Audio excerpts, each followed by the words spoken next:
আমাদের মধ্যে ঐক্যতা তৈরি করে, আমাদের মধ্যে ভ্রাতৃত্ব না তৈরি করে, আমাদের মধ্যে মিলবন্ধন না তৈরি করে, শুধু একটাই আওয়াজ তুলছে, যেটা আমার বাইজিদ আমিন ভাই বলছিল, পুরো দেশ জুড়ে হিন্দু খাতরে মে হ্যায়।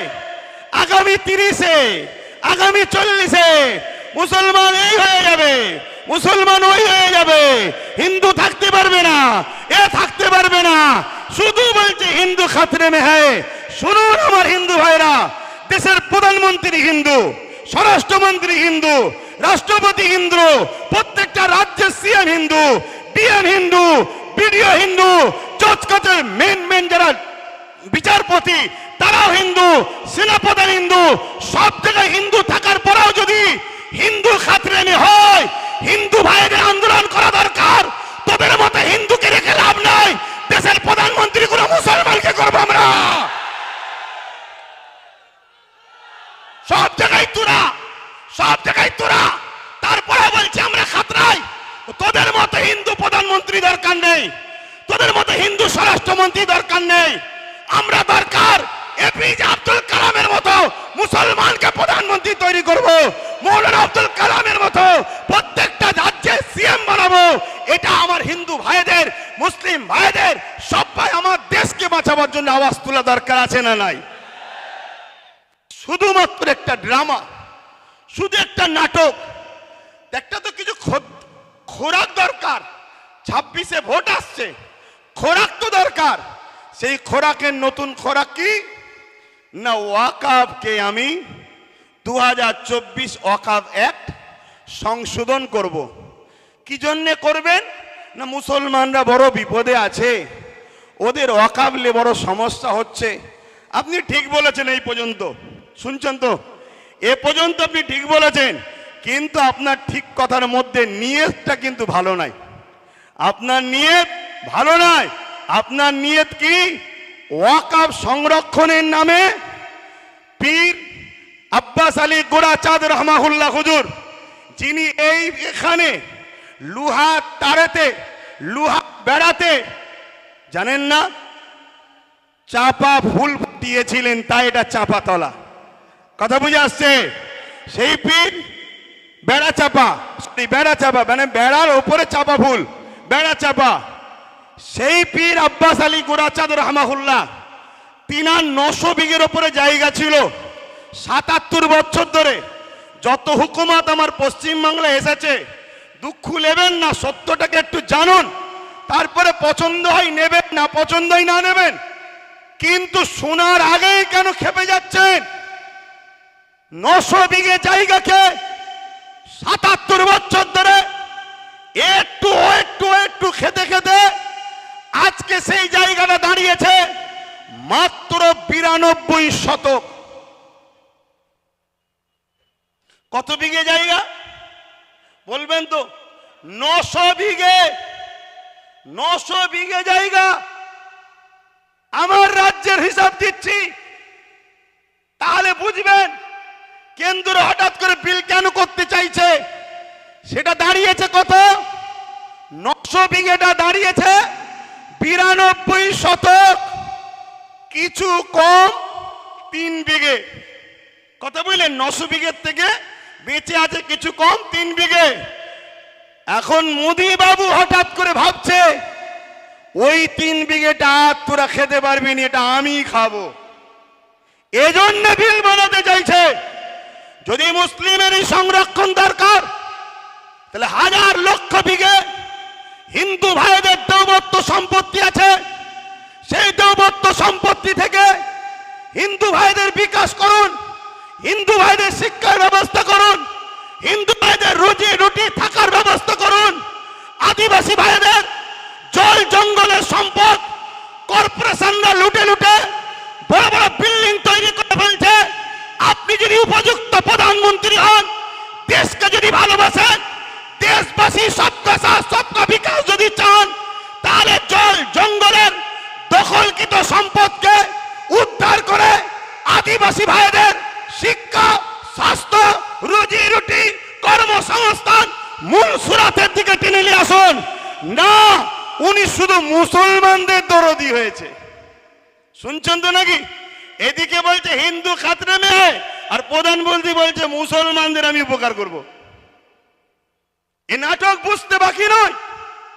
উনি এই বিলটা তৈরি করে পুরো দেশের 27 লক্ষ বিঘে সম্পদ, অঙ্কটা মনে রাখবেন, পুরো দেশ জুড়ে 27 লক্ষ বিঘে সম্পদ আছে। এই 27 লক্ষ বিঘে সম্পদকে পুরো গভর্নমেন্ট হাত করতে চাইছে। অর্থাৎ কেরলে 1400 বছরের একটা মসজিদ আছে, বাদশা চিরামান, যে বাদশা একদিন আকাশের দিকে তাকিয়ে দেখে পূর্ণিমার চাঁদ দুটুকরো হচ্ছে, এই দৃশ্যটা দেখে বাদশা চিরামান হিন্দু ঘরের সন্তান, তার মনের মধ্যে তারিখটা রয়ে গেল। একদিন হযরতে মালিক রাহমাহুল্লাহ এমন করে কেরলে এসেছিল বিজনেসের জন্য। বাদশা চিরামান মাওলানা হযরতে আব্দুল মালিক হুজুরকে জিজ্ঞাসা করলেন যে এই দিন চাঁদ দুটুকরো হয়েছিল, আপনারা তো আসমানি কিতাবের খবর রাখেন, বলতে পারবেন কি হয়েছে? হযরত আব্দুল মালিক বললেন, এক জাদুকর আমার লিডার, আমাদের প্রফেট, মনুষ্য জাতির সর্দার নবী প্রফেট মুহাম্মদ সাল্লাল্লাহু আলাইহি ওয়াসাল্লামকে কিছু মুজিজা দেখতে চেয়েছিল আসমানে, তাই আঙ্গুলের ইশারা করেছিল, চাঁদটা দুটুকরো হয়ে গিয়েছিল। এই কথাটা শোনার সাথে সাথে রাজা চিরামান এই কেরল থেকে মক্কার জমিনে গিয়ে হযরত প্রফেট মুহাম্মদ সাল্লাল্লাহু আলাইহি ওয়াসাল্লামের হাতে হাত দিয়ে আখেরি মেসেঞ্জার, আখেরি আওতার, আখেরি পথ প্রদর্শক, আখেরি প্রফেট হিসাবে তিনাকে মেনে নিয়ে ঈমানের কালেমা পড়ে ইসলাম ধর্ম কবুল করেছিল। সেই প্রফেটের অনুসরণ করে রাজা চিরামান কেরলে একটা মসজিদ তৈরি করেছে, যে মসজিদের বয়স 1400 বছর। এই 1400 বছরের মসজিদ প্রমাণ দিচ্ছে ভারতবর্ষে মুসলমান স্বাধীনতার পরে বাংলাদেশ থেকে নয়, আফগান থেকে নয়, পাকিস্তান থেকে নয়, এ ভারতের বুকে 1400 বছর ধরে আছে। তার প্রমাণ হলো কেরলের মসজিদ। 1400 বছর আজান হচ্ছে, 1400 বছর নামাজ হচ্ছে। যে মুসলমানদের ভারতবর্ষে পরিচয় 1400 বছরে থাকতে পারে, এই 14 দিনের সরকার এনআরসি করে আমাদেরকে তাড়ানো অসম্ভব হচ্ছে। এই ওয়াকফকে কবজা করে, ওই মসজিদকে প্রমোটিং করে, বিক্রি করে তোমার আমার প্রাচীন ঐতিহ্যকে মিটিয়ে তোমাকে আমাকে প্রমাণ করতে চাইছে স্বাধীনতার পরে এসেছো, তারপরে এনআরসি করে তোমাকে আমাকে হত্যা করবে। মাথায় ঢুকছে? বক্তব্য শুনছেন? কেন আমি অনেক ঠান্ডা মাথায় চিন্তা করছিলাম, আরে ওয়াকফ তো সবাই খেয়েছে, ওয়াকফের মধু চাকতে এমন কেউ তো নাই। ওয়াকফের মধু সবাই চেকেছে, আর এই চাকার জন্য সব থেকে বড় দোষী আমরা। আমরা যদি ঘরের দরজা খুলে আর সোনা দানা বাইরে বার করে ঘুমোই, চোরের কাজ তো ভাই চুরি করবে। তা আমরা সারা জীবন একে বাপ বললাম, ওকে বাপ বললাম, তাকে বাপ বললাম, সবাইকে মাথায় তুলে দিলাম। তাই যেই উঠেছে সেই আমাদের ওয়াকফকে চেকেছে। তো হঠাৎ করে ইনি বিল পাস করতে চাইলো কেন? এই প্রশ্নটা আমার মাথায় খটকা দিয়েছে। আমি রিসার্চ, আমার ক্ষুদ্র জ্ঞানে চিন্তা ভাবনা করে আমি যেটা দেখলাম, একটা মসজিদ আছে 1300 বছর বয়স গুজরাটে। এভাবে ভারতবর্ষ জুড়ে হাজার হাজার বছর ধরে ঐতিহ্যের মসজিদ, কবরস্থান, মাদ্রাসা, খানকা, দরগা প্রমাণ দিচ্ছে এ ভারতবর্ষে মুসলমান হাজার হাজার বছর ধরে আছে। স্বাধীনতার লড়াইতে 95,000 কম বেশি মানুষ দেশের জন্য জীবন দিয়েছে প্রথম কাতারে। তার মধ্যে 63,000-ও বেশি মুসলমানের জীবন কোরবান হয়েছে দেশের জন্য। তাই ব্রিটিশ চলে গেছে। আজ চাইনিজ যদি মনে করে আমার দেশকে লুটবো, আমার দেশকে মিটাবো, চাইনারাও জানে এরা খালেদ বিন ওয়ালিদের উত্তরসূরি। এরা জানে এরা হযরতে সিদ্দিক আকবরের উত্তরসূরি, ফারুক আজমের উত্তরসূরি, হযরতে মওলা আলীর উত্তরসূরি। অতএব এরা থাকা অবস্থায় ভারতের ক্ষতি পৃথিবীর কোনো দাদা করতে পারবে না। তাই বড় প্ল্যান করে আজ ক্ষমতাশালী যারা, তাদের দ্বারা বিভাজন তৈরি করার ষড়যন্ত্র করছে। মনে রাখবেন, এই লড়াই আমাদের সাংবিধানিক অধিকার লড়াই। আমার আগে বাইজিৎ ভাই বলছিলেন 1947 আইন তৈরি হয়ে গেছে ভারতবর্ষে আজকের দিন থেকে, যেটা মন্দির মন্দির থাকবে, যেটা মসজিদ মসজিদ থাকবে, যেটা গির্জা গির্জা থাকবে, ওখানে তুমি হাত আর দিতে পারবে না। কিন্তু দুঃখের বিষয়, কোর্টের মধ্যে কিছু জজ হয়েছে, তারা আজকে মুখ চাওয়াচাই করে দেখে, আইনকে দেখে না, আইনকে তারা রেখে দিয়েছে। তাই বোম্বাইয়ের এক মসজিদে সার্ভের নামে নোটিশ যেই দিয়েছে, 1.5 ঘন্টার মধ্যে নোটিশ ধরিয়ে দিয়েছে সার্ভের। সেই সার্ভে করতে গেল, মসজিদ কমিটি হেল্প করলো, সার্ভে হয়ে গেল। পরের দিন সকালবেলা সকাল 6টায় আবার গেছে। কেন? গতকাল তো সার্ভে করলেন, আবার আজকে আসছেন কেন? না, একটা অশান্তি লাগাতে হবে, একটা ফিতনা লাগাতে হবে। গতকালকে হয়নি, ওই অশান্তি হলো। সেই অশান্তিতে প্রশাসনের গুলিতে 5টা নিরীহ ভারতীয় জীবন চলে গেল। তার মধ্যে 17 বছরের একজন যুবক, সে গরিব, খেলনা বিক্রি করছিল, তার বুকে যে গুলি লাগলো সেও মারা গেল। এটা হলো আজকের ডিজিটাল ইন্ডিয়া আমার মোদি সাহেবের। আজকে মনে রাখবেন, এই চক্রান্ত পুরো দেশ জুড়ে করছে, এর পিছনে কিন্তু আমাদেরও অন্যায় আছে না নাই? কথা বলুন। কেন 77 বছর ধরে যখন টুকটুক করে খাচ্ছিল তখন আমরা চুপ করেছিলাম, আজকে পুরো লিকে লিয়ে খাওয়ার চেষ্টা করছে।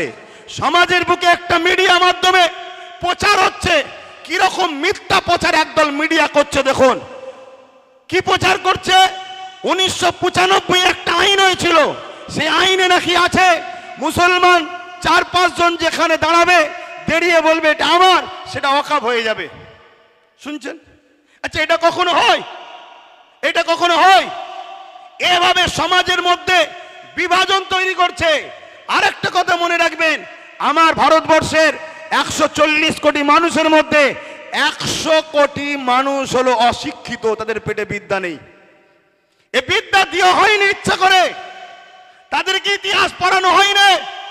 তাদেরকে যে ইতিহাস পড়ানো হতো, তাহলে তারা বাবর, আকবর, হুমায়ুন এ দেশের জন্য কি করেছে সেটা জানতে পারত।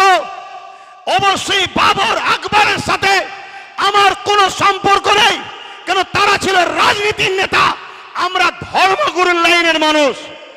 তাই বলে যায়, তারা মিথ্যা প্রচার করছে, বাবর, আকবর, হুমায়ুন নাকি মন্দির ভেঙে মসজিদ তৈরি করেছে। আরে শিক্ষা অর্জন করুন, জানুন, না জানলে জেনে নিন। যেখানে অন্য কারো সাধারণ জায়গা থাকবে, মন্দির তো অনেক দূরের কথা, সাধারণের একটা জায়গা আছে, ওই জায়গাকে কেউ যদি জোর করে মসজিদ করে, ওইখানে নামাজ হবে না। কেন? জোর করে ধর্ম হয় না, জোর করে গুন্ডাগিরি হয়। ধর্ম আর গুন্ডাগিরি দুজনে একে অপরে কখনো এক হতে পারে না।